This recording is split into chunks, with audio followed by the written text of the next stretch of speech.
بعض لوگ شکایت کرتے ہیں کہ بلڈ پریشر کم ہو جاتا ہے اس لیے روزہ نہیں رکھتے۔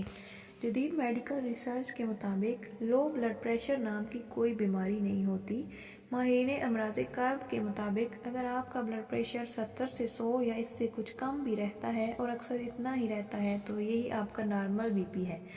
بہت سے افراد روزے میں کمزوری چکر کی شکایت کرتے ہیں۔ اگر یہ افراد کوئی دوا نہیں لیتے تو انہیں مشورہ ہے کہ سحری میں خوب پانی پئیں، کھجور کا استعمال کریں۔ شوگر کے مریضوں کو سحری میں زیادہ دیر سے ہضم ہونے والی اشیاء، دودھ دہی والی اشیاء، افطاری اور سونے کے درمیان میں پانی خوب پئیں تاکہ پانی کی یہ ضرورت پوری ہو سکے۔ سر درد یا مائیگرین۔ بھوک کی حالت میں سر درد بہت سے افراد میں ہوتا ہے۔ مائیگرین کے مریضوں میں بھی ایسا ہی ہوتا ہے۔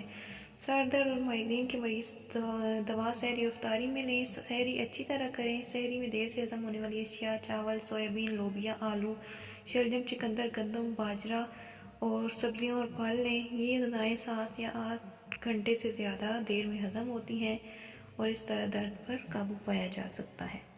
دانتوں میں درد۔ اکثر دانت میں درد کی وجہ دانتوں کے درمیان پھنسے ہوئے غذائی ذرے اور ریشے ہیں۔ کھانے کے بعد خوراک میں موجود ذرات اگر صاف نہ ہوں تو تہہ در تہہ جمع ہو جاتے ہیں اور دانت درد کا امکان بڑھ جاتا ہے۔ کھانے کے بعد خلال کریں۔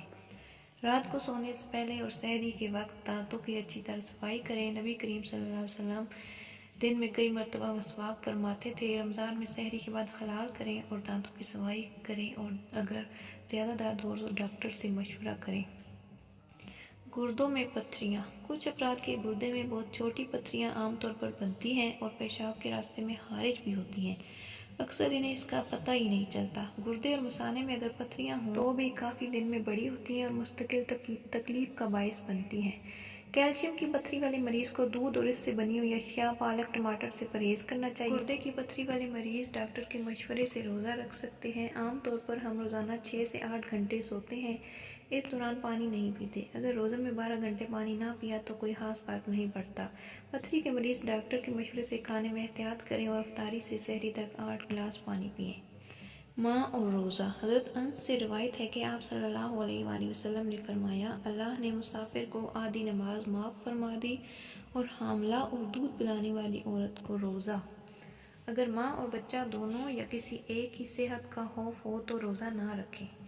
ماہر ڈاکٹرز کی رائے کے مطابق حاملہ ماں کو ابتدائی 5-6 ماہ تک خوراک کی ضرورت کم ہوتی ہے، روزہ رکھ سکتی ہے۔ آخری 3 ماہ میں بچے کی نشو و نما تیزی سے ہوتی ہے، ماں کو زیادہ خوراک اور وزن بڑھانے کی ضرورت ہوتی ہے، اس لیے روزہ صرف اپنے ڈاکٹر کے مشورے سے رکھے۔ اچھی غذا کے ساتھ دودھ لازمی لیں۔ رات کو اور سحری میں خوب پانی پئیں۔